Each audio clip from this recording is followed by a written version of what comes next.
Why is it that when you borrow money to pay off old debts, it is called a Ponzi scheme and you go to jail, but when the government does exactly the same thing, it is called the foundation of modern economics? This is not just a provocative question to start a video. It is the single most common accusation found in the comment sections of financial videos across the entire internet. Viewers look at the spiraling numbers. They see nearly $39 trillion in the United States. They see $13 trillion in China. They see quadrillions in global derivatives. And they feel a deep, instinctual sense of fraud. They ask a simple, terrifying question. Is the entire global economy just a giant, legalized pyramid scheme waiting to collapse? If you ran your household like the government runs the country, you would be bankrupt in a month. You cannot issue IOU notes to your grocery store. You cannot print money in your basement to pay your mortgage. So why are the rules different for the state? Is it a double standard? Or is there a hidden mechanic that most people simply do not understand? Welcome to FinGraphy. Today, we are going to perform a forensic audit of the global debt system. We are going to dismantle the household fallacy, the dangerous misconception that a country is just a big family with a checkbook. We will reveal exactly who owns the $350 trillion in global debt. Spoiler alert, it is not a secret group of elites in a smoke-filled room.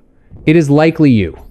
We will travel to Macau, the Las Vegas of Asia, to see what happens when a government has zero debt and too much cash. Then, we will look at the ashes of Sri Lanka to see the terrifying reality of what happens when a nation actually goes broke. And finally, we will answer the ultimate question. In a world where money is created out of thin air, what is stopping the government from printing away all our problems? The answer lies in a single, fragile concept that holds our entire civilization together. Prepare yourself. We are about to look under the hood of the global financial engine. To understand the debt, we must strip away the jargon and look at the raw mechanics. What actually happens when a government borrows money? They do not go to a bank window. They do not fill out a loan application. They host an auction. Picture a room. It used to be a physical room with shouting men in suits. Now it is a silent digital room filled with high-frequency trading algorithms. The Treasury Department announces, we need to borrow $100 billion to keep the lights on this month. They offer a piece of paper, a bond. In the United States, this is the legendary Treasury bond. In the UK, it is the gilt. In Japan, the JGB. This piece of paper is a simple contract. It says, I, the government, promise to pay the bearer of this paper a specific amount of interest every 6 months and return the full loan amount in 10 or 30 years. Now, pause and ask yourself, why would anyone buy this paper? If you knew a friend who is nearly $39 trillion in debt, who is constantly borrowing more just to pay the interest on his old loans, would you lend him another $1,000? Absolutely not. You would run away. Yet, the smartest investors in the world, sovereign wealth funds, pension managers, central banks, line up to buy this debt. They fight for it. Why? Because of one word: violence. That sounds harsh, so economists use a polite euphemism. They call it the ability to tax. But let us be honest about what taxation is. It is the state's monopoly on force. The government has the legal authority to claim a percentage of every dollar generated by the most productive economy in history. If you do not pay, men with guns will eventually come to your house and put you in a cage. This power creates the ultimate collateral. When you lend money to the US government, you are not betting on a business plan. You are betting on the government's ability to extract wealth from its citizens. As long as the citizens are working and producing, the government can pay you back. This is why government debt is called the risk-free rate. It is not because there is no risk. It is because the risk is backed by the entire military and legal apparatus of the state. But here lies the confusion. People confuse deficit with debt. Let's clarify this with a bathtub analogy. Imagine a bathtub. The water flowing into the tub from the tap is the tax revenue, money the government earns. The water draining out of the tub is government spending, military, healthcare, salaries. If more water drains out than flows in, the level of water in the tub drops. To keep the tub full, you have to add water from a bucket. That bucket is the deficit. It is the amount you have to borrow this year to make ends meet. The debt is the total amount of buckets you have poured in over the last 200 years. Most modern governments run a deficit every single year. They always spend more than they earn. In a normal world, this is unsustainable. But in the world of sovereign finance, they have a cheat code. They use the new buckets of water to pay for the old buckets. They issue new bonds to pay off the old bonds that are maturing. And this brings us back to the Ponzi accusation. If a private citizen does this, pays off old investors with new investor money, it is fraud. It is illegal. So why is it legal for the state? The textbook answer is growth. A Ponzi scheme is a zero-sum game. It produces nothing. A nation-state is a productive engine. The theory is that the government borrows money to build roads, educate children, and fund the internet. These things make the economy grow. If the economy grows by 3% and the interest on the debt is only 2%, the country is technically getting richer, even if the total debt number goes up. It is like a corporation taking out a loan to build a new factory. As long as the factory makes profit, the debt is good debt. But, and this is a massive, terrifying but, what happens when the government stops building factories and starts using the credit card to pay for groceries? What happens when the debt is used for consumption, not investment? That is when the math breaks. And many economists argue we broke the math a long time ago. We need to spend some serious time here because this is the mental block that prevents 90% of people from understanding macroeconomics. You read it in the comments every day. We need to balance the national budget just like I balance my checkbook. This sentiment is noble. It is intuitive, but it is technically wrong. Comparing a country to a household is the household fallacy. Why? Because your household is subject to the laws of gravity. The government owns the machine that creates gravity. There are 3 fundamental differences that you must understand. Difference number 1, the horizon of time. You are mortal. I am mortal. We have an expiration date. Because we will eventually die and stop earning income, we must clear our debts or leave enough assets to cover them. Our creditworthiness is tied to our pulse. A nation-state is an infinite entity. The United States does not plan to die. France does not plan to retire at 65. Because the state is immortal, it never actually needs to pay back the principal of the debt. It only needs to service the interest. Great Britain provides the perfect example. In the 19th century, they issued consols, perpetual bonds to pay for the Napoleonic Wars. They paid interest on those bonds for over 100 years. They didn't pay off the principal until huge inflation made the amount tiny.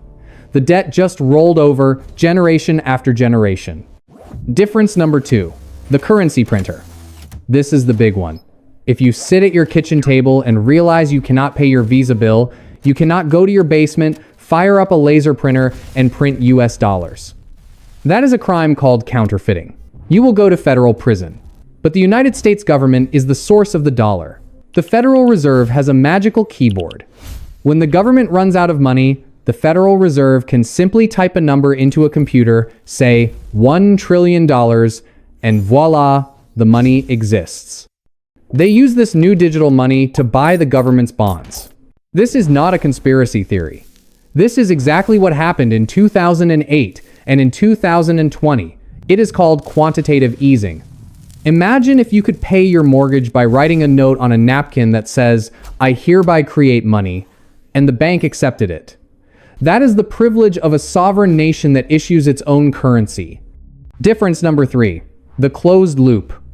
When you spend money, it leaves your house. It goes to the grocery store, the gas station, the bank. It is gone. But for the global economy, one person's spending is another person's income. When the US government spends $1 trillion, that money doesn't disappear into a black hole. It goes into the pockets of defense contractors, doctors, road builders, and teachers. Those people then pay taxes back to the government. It is a closed loop. This is why economists say the debt is money we owe to ourselves. However, do not let this lull you into a false sense of security. Just because they can print money doesn't mean there are no consequences. There is no free lunch in this universe. The bill always comes due.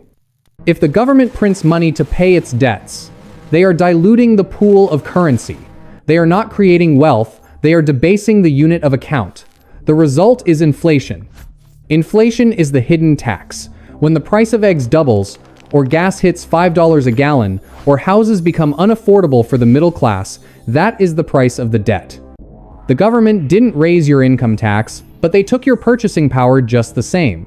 So, the question is not, will the government go bankrupt? The answer is no, they will print. The real question is, will the money in your pocket still be worth anything when they are done? Now, let us turn on the floodlights and look at the list of creditors.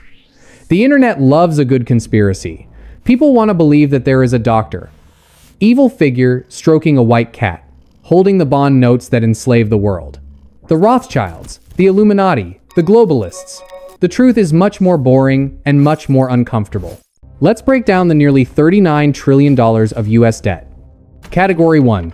The government owes itself. About $7 trillion, roughly 20%, is money the government owes to its own different pockets. The biggest chunk here is the Social Security Trust Fund. Here is the dirty little secret of Social Security. When you pay your payroll tax, the government does not take that cash and put it in a vault with your name on it. No. They take that cash and spend it immediately on current expenses, wars, welfare, roads. In exchange, they write an IOU, a special government bond, and put it in the trust fund. So, who is the creditor? You are. Your future retirement depends on the government paying back this debt to itself. If the US defaults, Social Security evaporates instantly. Category 2. The Federal Reserve. The Fed owns nearly 20% of the debt. This is the money that was created out of thin air during the crises. It sits on the Fed's balance sheet. It is essentially money that the left hand owes the right hand. Category 3. Domestic investors, the American people. This is the largest slice of the pie. Who are these investors? Pension funds. Do you know a firefighter, a teacher, a police officer? Their pension funds are legally required to invest in safe assets. They buy billions of dollars of government debt, mutual funds, and ETFs. If you have a Vanguard account, or a 401k, or an S&P 500 index fund, you likely own government bonds as part of the portfolio mix. Banks. When you deposit money in a bank, the bank doesn't just keep it in the vault. They buy treasuries to earn interest on your deposit. Insurance companies. When you pay your car insurance or life insurance, that company invests the float in government bonds. So, look in the mirror. You are the creditor. The system has financialized the savings of the middle class and lent it to the state. If the debt collapses, it is not the elites who suffer most. They have gold and real estate. It is the middle class whose savings, pensions, and insurance policies are wiped out. Category 4. Foreign investors. This is about 25%. Yes, Japan is the largest holder, owning over $1.1 trillion. China is second, but here is the crucial update. China has been selling. Their holdings have dropped to under $700 billion, the lowest level in 17 years. Why do they hold it? Is it to control America? No, it is because they export goods to America. When Sony sells PlayStations or Foxconn sells iPhones to Americans, they get paid in US dollars. They cannot spend these dollars in Tokyo or Beijing. They have to invest them somewhere safe and liquid. The US Treasury market is the only market in the world deep enough to hold that much cash. It is a symbiotic loop. They send us goods, we send them paper IOUs. They take the IOUs and lend them back to us so we can buy more goods. It is a strange, codependent relationship, but it is not one of master and slave. It is more like two people handcuffed together on a boat. If one sinks, the other goes down too. We have established the mechanics. Now we must judge the morality and the math. Is this sustainable? To answer this, we have to go back to the distinction between good debt and bad debt. This is where the Ponzi accusation starts to hold water. Imagine you borrow $100,000 at 5% interest. Case A, you buy a tractor for your farm. The tractor allows you to harvest 3 times as much corn. Your income goes up by 20%. You easily pay the 5% interest and keep the profit. This is productive leverage. Case B, you take the $100,000 and go to Las Vegas. You have a great weekend. You come home with a hangover and $0. Now, You have to pay the 5% interest, but you have no new income. So, you borrow another loan to pay the interest on the first loan. This is Ponzi finance. For a long time, the United States practiced Case A. The debt from World War II was huge, but it built the factories that dominated the world. The debt from the 50s built the interstate highway system, which unleashed commerce. The debt fueled the GI Bill, educating a generation of scientists. But look at the debt today. What are we building? A massive percentage of new debt is simply used to pay for entitlements, Medicare, Medicaid, Social Security. These are important social safety nets, but they are consumption, not investment. They do not directly create new factories or technologies that generate future tax revenue. We are borrowing from our children to pay for our grandparents' healthcare. We are borrowing to pay the interest on the debt we already owe. Here is the statistic that should keep you awake at night. In fiscal year 2025, the US government spent nearly $1 trillion just on interest payments. That is officially more than the entire military budget. Think about that. We spent more paying bondholders than we spent on the Army, Navy, and Air Force combined. This is the danger zone. Economists have a formula, R minus G. R is the interest rate. G is the growth of the economy. As long as growth G is higher than interest we are safe. We can outrun the debt. But recently, interest rates spiked, and growth is slowing down due to aging populations. If R stays higher than G for a long time, the debt becomes a self-feeding monster. It grows mathematically regardless of what politicians do. This is the definition of a debt spiral. And once you are in a spiral, there are only two ways out. Default, which destroys the system, or hyperinflation, which destroys the currency. Let's leave the theory and look at the real world. Let's travel to two different islands that show us the extreme ends of the spectrum. Destination 1, Macau, the anti-debt utopia. Macau is a tiny peninsula, a special administrative region of China. It is the only place on Earth that operates like a reverse government. Macau has zero public debt. None. In fact, they have a fiscal surplus so large that they don't know what to do with the money. Every year, the Macau government sends a check to every permanent resident. They call it the wealth partaking scheme. Can you imagine receiving a check from the taxman instead of giving one? How is this possible? Are they better at economics? No, it is geography and monopoly. Macau is the only place in China where gambling is legal. It generates 6 times the gambling revenue of Las Vegas. The tax on casinos is nearly 40%. The government is swimming in cash because it sits on a geyser of gambling losses. This teaches us that you do not need debt if you have an infinite revenue source. But for countries that do not have a casino monopoly, which is almost everyone else, this model is impossible to replicate. You cannot run a modern state without debt unless you are incredibly lucky. Destination 2, Sri Lanka, the nightmare scenario. Now, fly across the Indian Ocean to Sri Lanka. In 2022, we watched a modern nation collapse in high definition. For years, Sri Lanka borrowed heavily. But unlike the US or Japan, Sri Lanka made a fatal mistake. They borrowed in a currency they could not print. They borrowed US dollars and Chinese yuan to build massive infrastructure projects, ports, airports, stadiums. But these projects were bad debt. The port had no ships, the airport had no flights. They did not generate the income to pay back the loans. When the global economy slowed down, tourists stopped coming, and oil prices spiked. Sri Lanka ran out of foreign currency reserves. They could not print US dollars. The Federal Reserve in Washington does not care about Sri Lanka. The result was hell on earth. Fuel tankers refused to unload because the government's check bounced. Power plants shut down. 13-hour blackouts. Hospitals ran out of aspirin and sutures. People could not cook food. The anger boiled over. Thousands of people marched on the capital, Colombo. They broke into the presidential palace. We all saw the footage of protesters swimming in the president's swimming pool, working out in his gym, and eating lunch in his kitchen. The president fled the country on a military jet. This is what happens when the Ponzi stops. This is the reality of default. It is not just a spreadsheet error. It is hunger. It is chaos. The lesson for us? The only thing separating the United States or Europe from Sri Lanka is the exorbitant privilege of borrowing in our own currency. As long as the world accepts dollars, the US is safe. But if the world ever stops accepting dollars, the Sri Lanka scenario is not impossible. This leads us to the final layer of the onion: power. Debt is not just a financial tool, it is a geopolitical weapon. The United States has weaponized its debt. Because the US dollar is the reserve currency of the world, every central bank needs to hold it.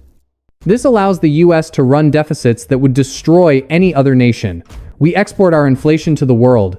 We print money to buy Toyotas from Japan and oil from Saudi Arabia.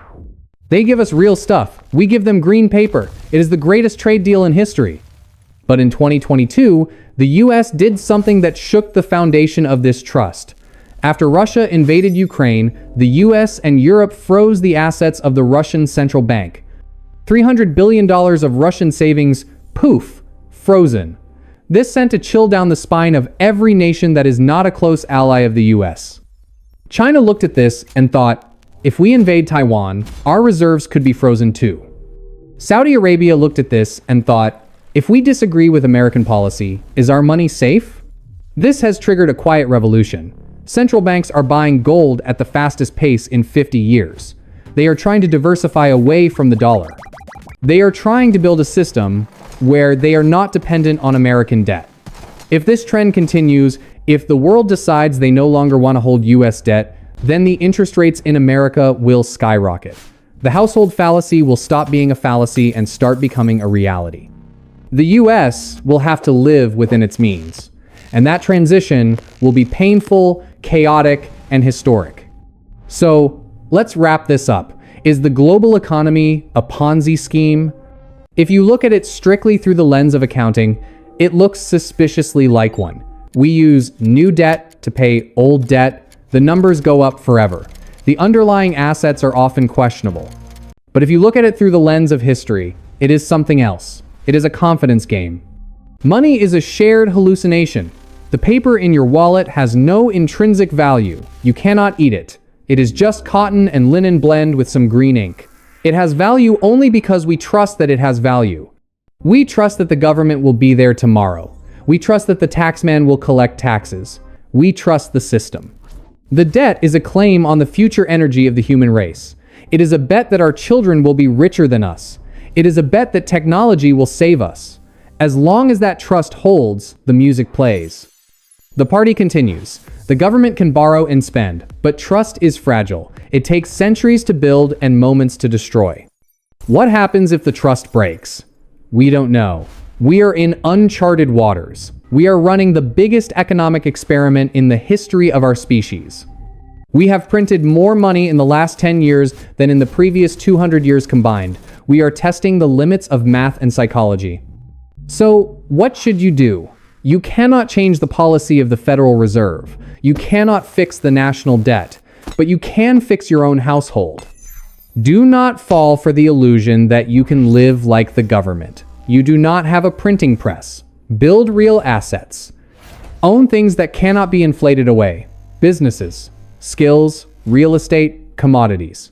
In a world of paper promises, the only safety is intangible reality. The global economy is a high wire act performed without a net. As long as the music plays, we dance. But it is always wise to know where the exit is. This is FinGraphy. We translate the complex language of money into the plain truth of survival. If you found value in this deep dive, make sure you are subscribed. The world is changing fast, and you cannot afford to be left behind. Thank you for watching.